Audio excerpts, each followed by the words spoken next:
So what we're going to do now is I'm going to set up a shot. And basically, I'm going to create the illusion that we're in a much bigger space. And by using props and the way I use the food, we're going to basically set something up where you can understand that even on a tiny little space like this, your world can become pretty big. So the first thing I'm going to do is I want to create a base surface. So my base surface is this wood. So now already I'm creating something completely different than what you see here with this white table.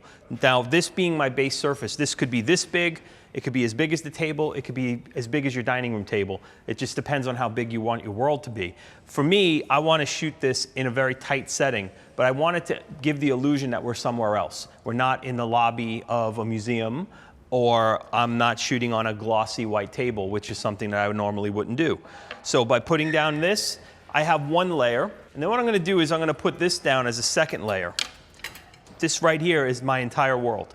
So by putting something in that world, like these donuts, let's talk about the light. The light is coming in from this side of the room, one directional, sweeping over. I'm going to shoot on top of it. So that means that now I've eliminated all of the ancillary kind of things in this room. I'm also going to frame only on this wooden board. So I'm going to basically focus on one donut, let the other two donuts come into play, and I'm going to set that up in a fairly soft manner. So I'm going to shoot it at maybe 125th of a second at 4.5 aperture. And I'm at 200 ISO, which is terrific numbers for a room like this. In food photography parlance, the hero is the one that you're going to focus mainly on.